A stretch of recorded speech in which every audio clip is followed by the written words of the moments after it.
ಸೇಡಂನಲ್ಲಿ ಕಳ್ಳತನ 40 ಗ್ರಾಂ ಚಿನ್ನ ಸೇರಿದಂತೆ ಲಕ್ಷಾಂತರ ರೂಪಾಯಿ ಮೌಲ್ಯದ ಆಭರಣ ದೋಚಿದ ಕಳ್ಳರು. ಸೇಡಂ ಮಾರ್ಚ್ 26 ಸೇಡಂ ಪಟ್ಟಣದಲ್ಲಿ ಕಳ್ಳರು ಮತ್ತೊಮ್ಮೆ ತಮ್ಮ ಕೈಚಳಕ ತೋರಿಸಿದ್ದು ಲಕ್ಷಾಂತರ ರೂಪಾಯಿ ಮೌಲ್ಯದ ಆಭರಣ ಕಳ್ಳತನ ಮಾಡಿರುವ ಘಟನೆ ಬೆಳಕಿಗೆ ಬಂದಿದೆ.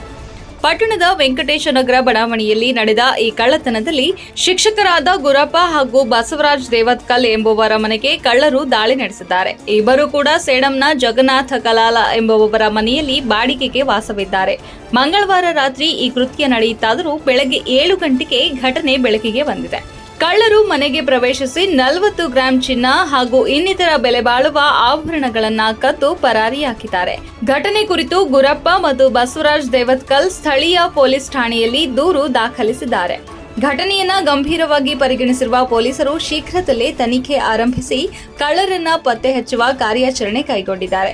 ಸಾರ್ವಜನಿಕರು ಕೂಡ ತಮ್ಮ ಮನೆಯಲ್ಲಿ ಭದ್ರತಾ ಕ್ರಮಗಳನ್ನ ಕೈಗೊಳ್ಳಬೇಕು ಎಂದು ಪೊಲೀಸರು ಮನವಿ ಮಾಡಿದ್ದಾರೆ.